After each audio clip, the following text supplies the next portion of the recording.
did. My little H&H. You just get a section, you know, you don't get the whole boat. You just get a little section. Yeah. I've been on that before. Yeah, man. Oh, it's great. I'll tell you, Now, the where do you park? I parked where I parked, right in front of the walk. No. That's what I was thinking, hell, it's valet and then it costs $20 or whatever.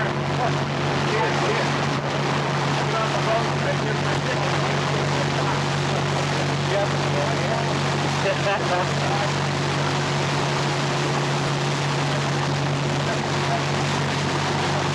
How do you reserve something like that?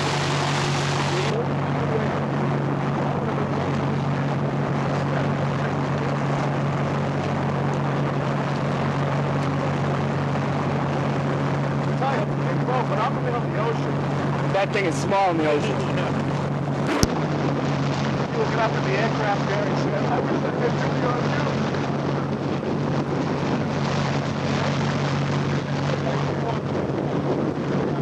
You can't see it, but the Constitution's behind it. They're still working on it.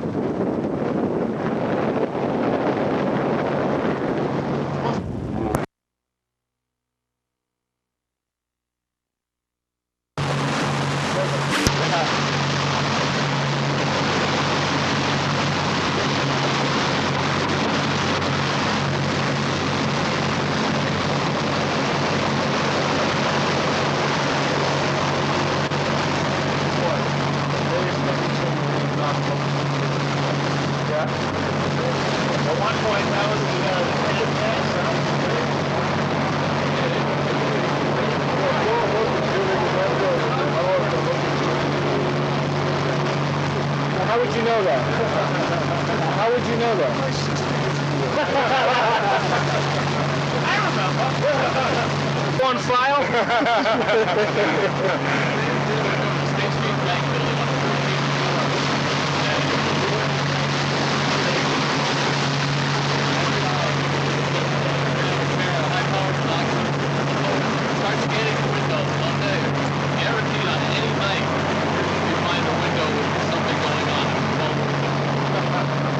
There's that opening I told you about. Oh, yeah.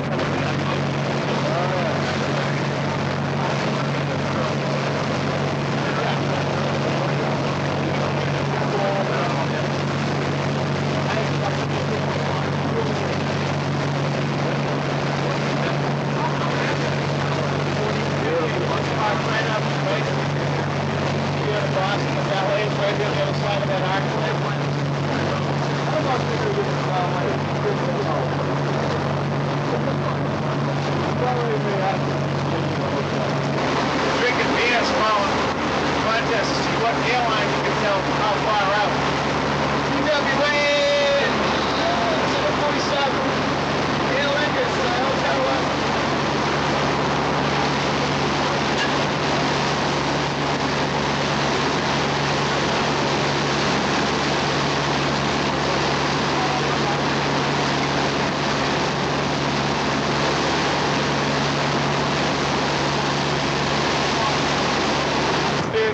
We ride around.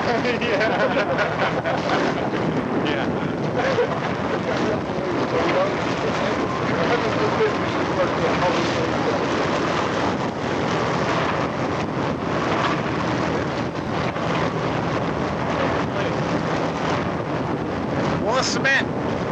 More cement. They got the whole thing over here.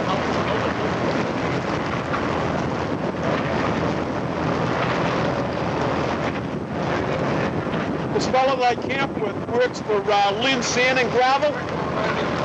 They have 3 crews working 24 hours a day providing cement. Oh, really? On the other end over the airport. As fast as they load the trucks up, they're out and gone. That's a lot of wheelbarrows. I'll say.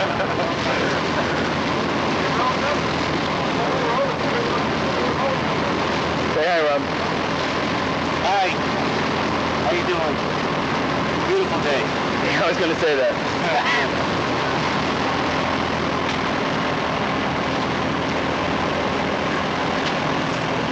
It's nice to see they're doing something out here. Oh, yeah. You know? driving the trucks around the beach. You know, these guys come out and sit and work on an island all day. They can be joking off. They know, you know?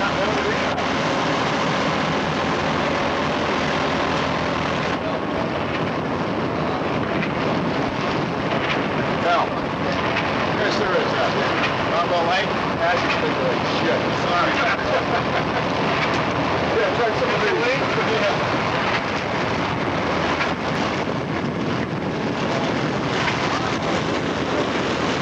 Quite an operation.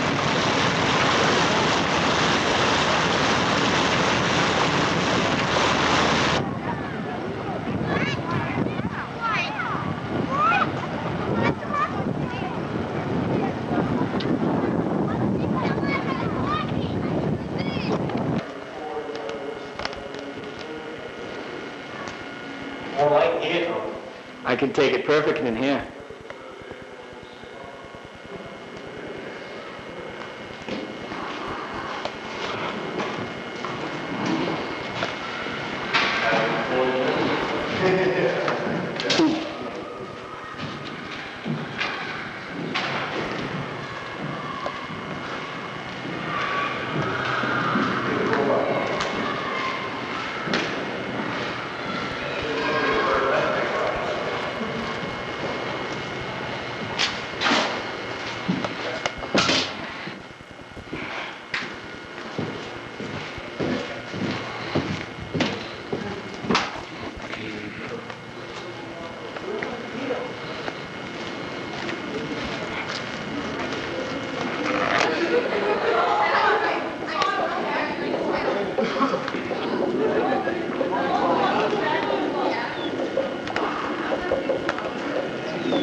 Here had to shoot across his own field courtyard to not know what the hell he's doing. No, you just told that you were playing in the middle of the field. Or just make sure that the gun didn't drop too. No, he's a car wash. 5 mile block.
This is a World War II observation post. Pretty awesome up there.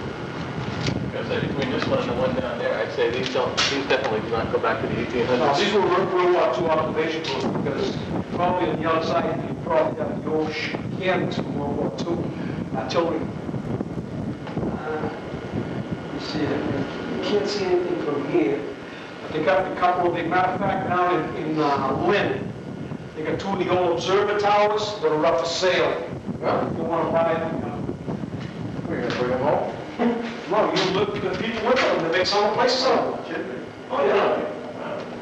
There's one right up the foot outside of our laboratory. Really?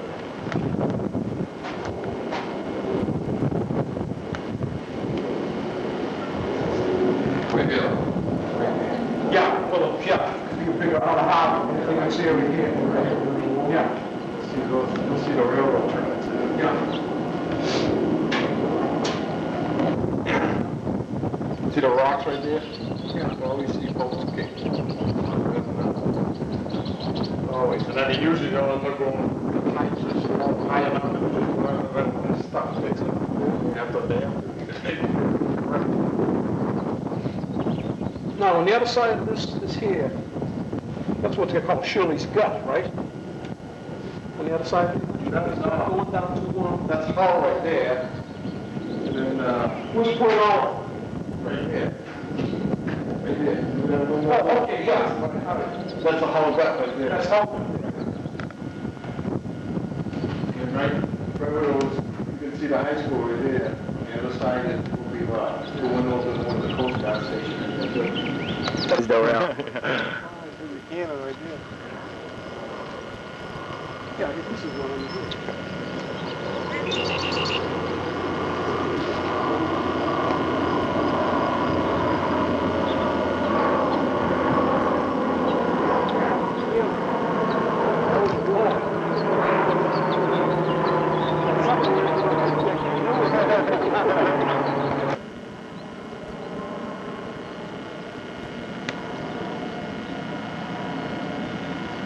Probably all wonder why I carried you here today.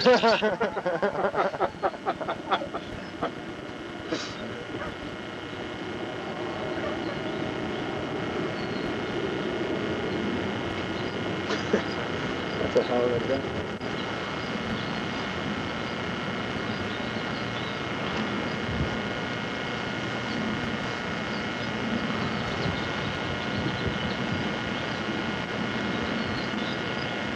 If you have fun, you have to go too far.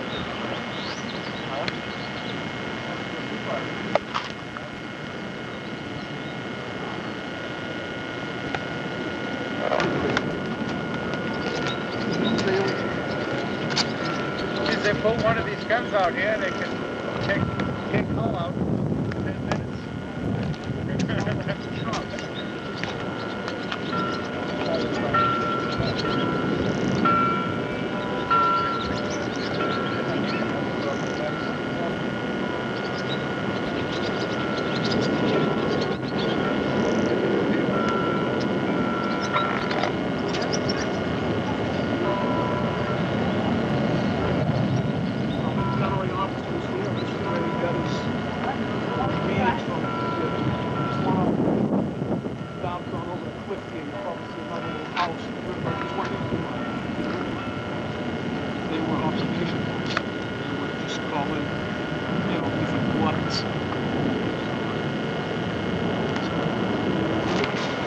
They're working there.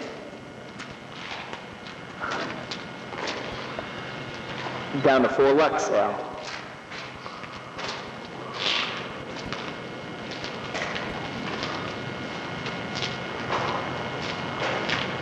See that? It's a 150-year-old corporate strapping. What do you think they stored in here, George?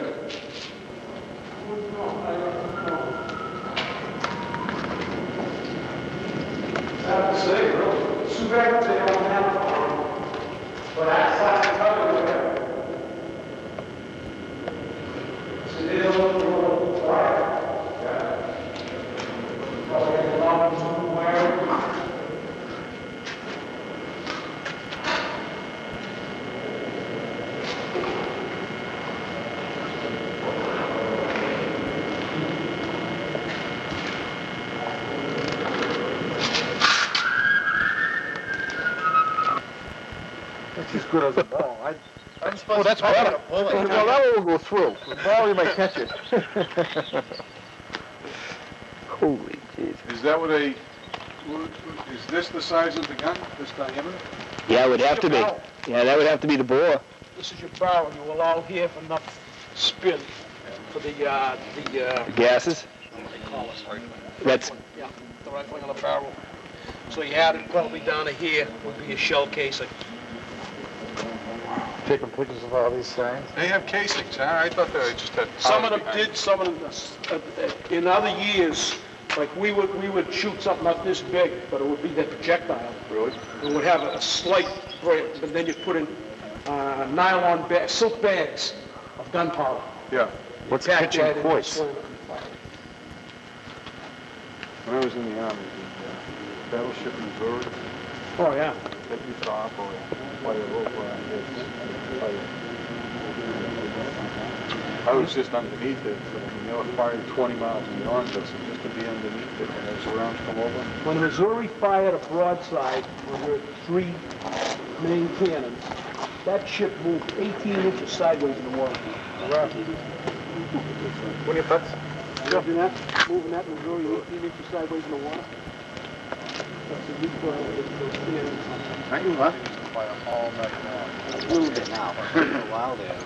Geez, I don't think we're 3 miles out. You can't do those drugs here.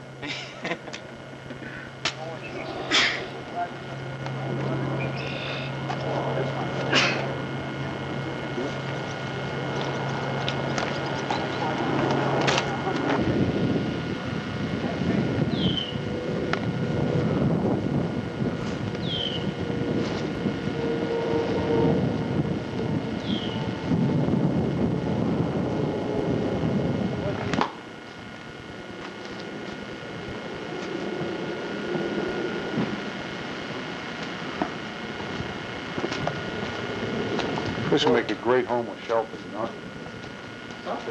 Anything. But the main purpose of the fort was mining of the harbor. They had the harbor mine. And this was the main purpose of the fort then. But it took over 30 years to build it. It started in 1833. And it wasn't completed until about 1869. Well over 30 years to build the fort. You people from Massachusetts? Yes. All this granite came from the state of Massachusetts. Quincy Quarry. Quincy and Cape Ann, with the exception of one piece. You're kidding. Keystone? Fort Warren, 1850. Nobody knows why it says 1850. Maybe that's when the fort was supposed to be finished. And it was not. It was not, but that's from the state of Vermont. How do you like that? Yeah, Cape Ann had a lot of quarries, big quarries Oh, there. yes, yeah. This, while I'm here, to be well aware of this, but this burned out section here was what they call John Brown's Chapel. And the reason it was named that is because the first outfit in here, they were a Massachusetts volunteer group.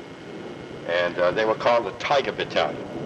And when they came in here, in order to drill here on the grounds, they had to help the construction workers clean up the area because the fort was still under construction.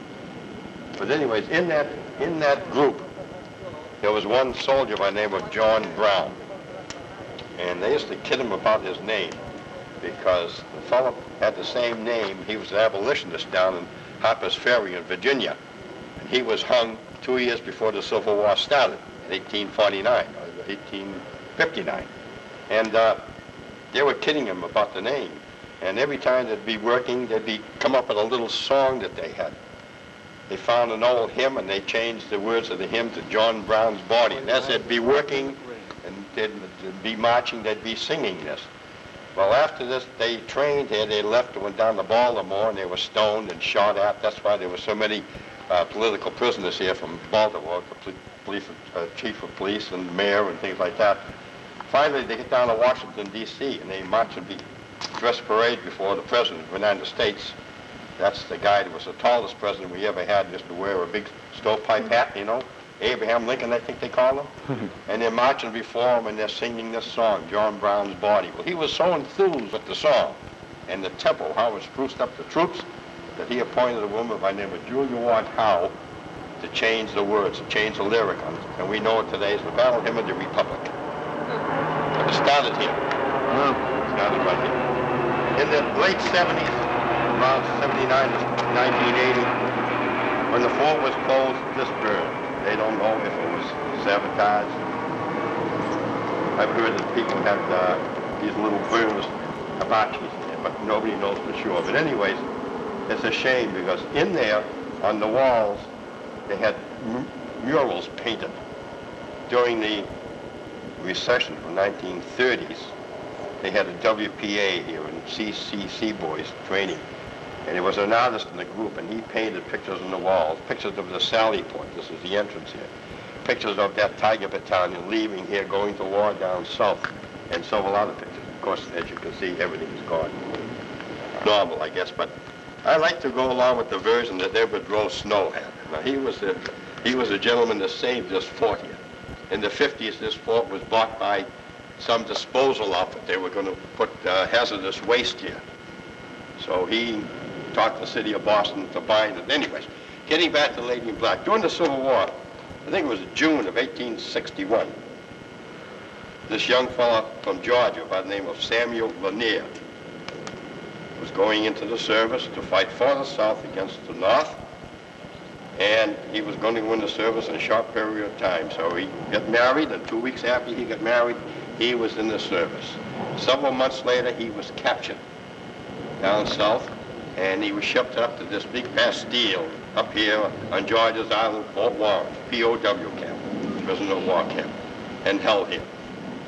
And they were very liberal here with the prisoners held here. He was able to write after he got settled here.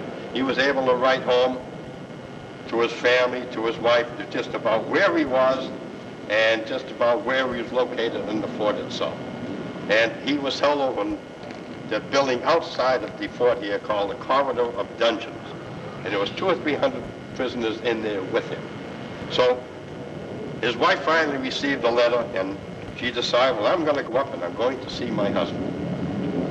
Okay, now we know that during the Civil War there was many people, even in the North, went along with the feelings of the South.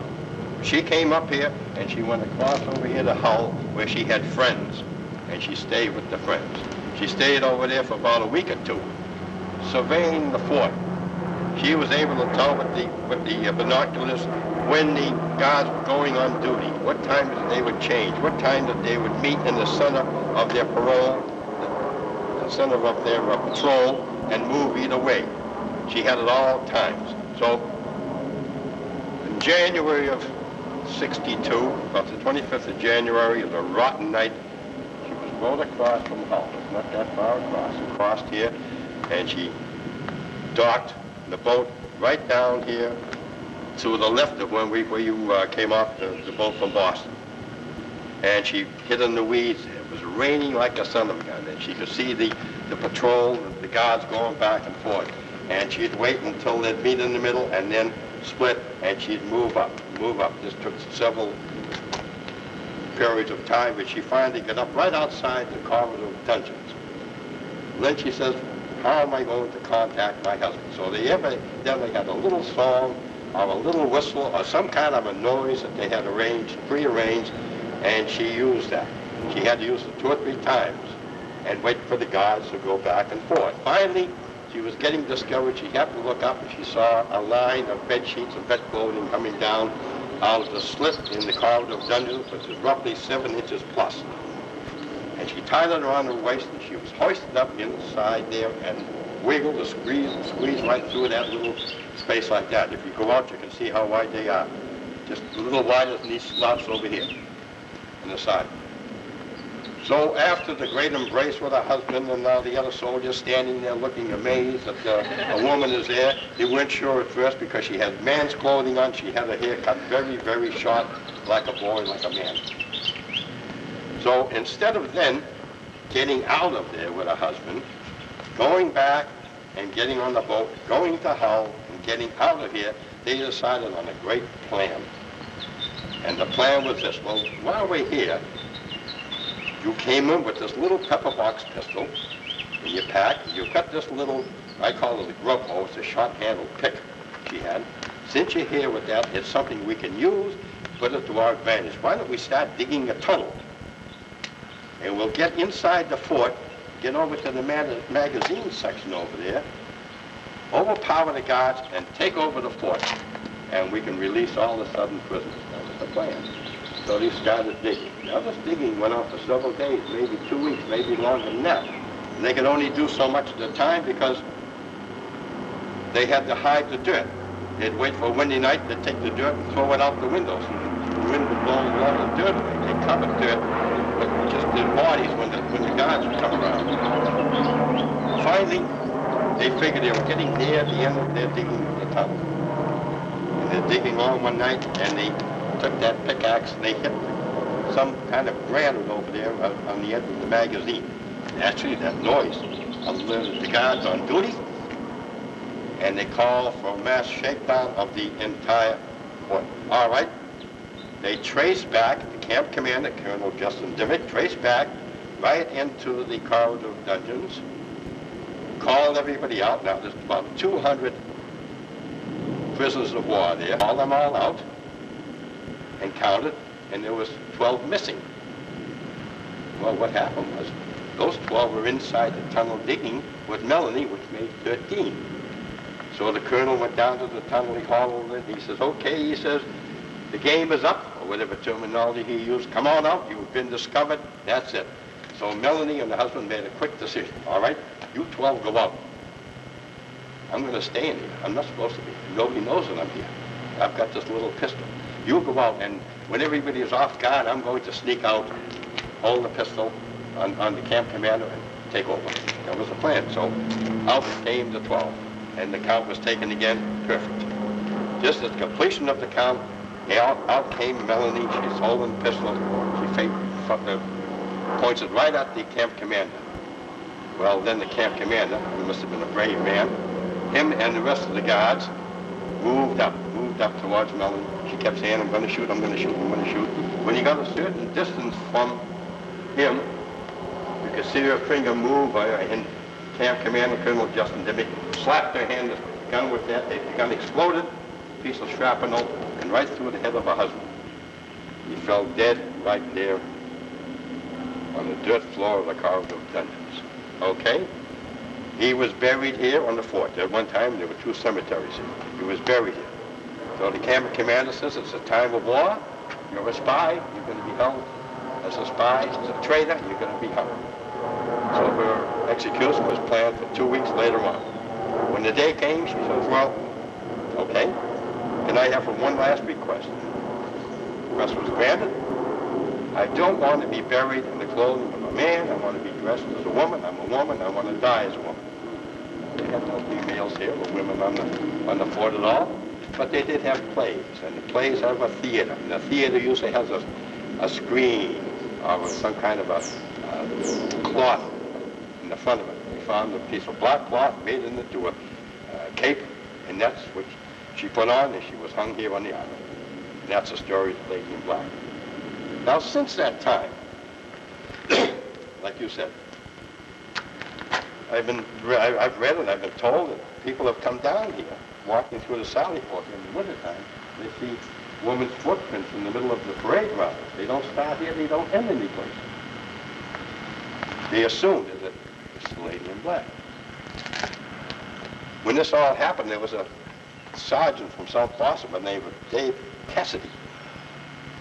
And all the troops that came in here afterwards were asking me about the story of a Lady in Black, Lady in Black. He got tired of answering the questions. He says, there's nothing to it, nothing to it. Forget it. So it's a lie. There's no truth to it. One night he's on patrol up on top of the ramparts. He's walking along. He sees this image coming towards him. He can't make it out. And all of a sudden he feels these cold, clammy hands around his neck. When he got so scared, he dropped his rifle, ran down to the guardhouse, tried to tell people what happened. Now they didn't believe him. They didn't believe him at all. So anyways, he was found guilty of leaving his post without authority and given 2 months in the guardhouse. Several things like that has happened. I can go on and tell you several stories, but the story that happened to me here last year. I've never seen the Lady in Black. And they claim that she's been seen 28 times over the course of the time since 1860s. Now, I don't know. It's a legend. It may be truthful. I don't know. Last year, there was a group down here, and I wasn't giving a tour. I was just patrol like I'm doing now, picking up rubber and stuff like that. And there was several groups. There was one group, I'll say, about 40 children.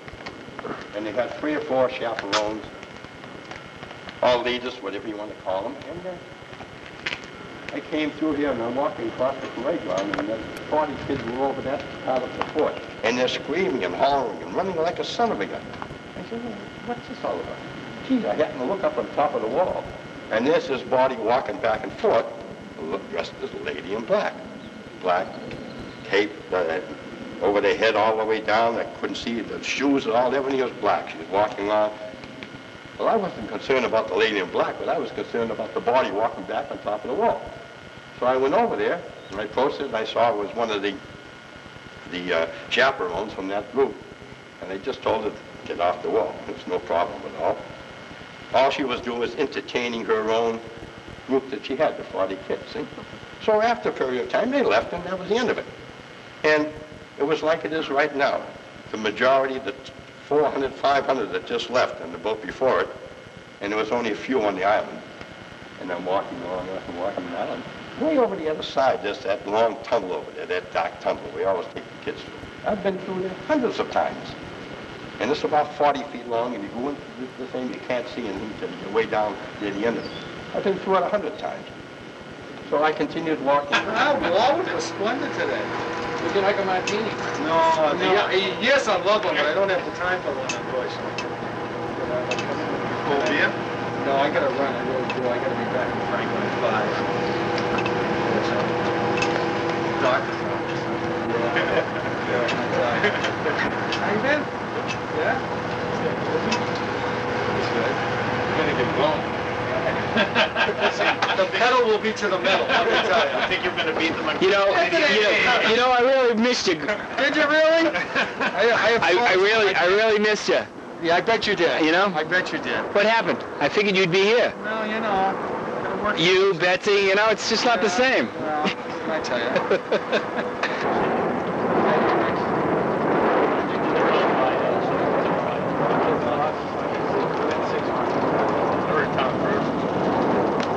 Then they have paint. How many of those Symmons cabinets do you have? Cabinets? How many cabinets we sell a year? How many what? Cabinets. Cabinet units. 1,000. 3,000 maybe. High-low? The high-low unit, you mean? Well, that's a new business, apparently. You talk to some of the older generation. High-low unit is unnecessary.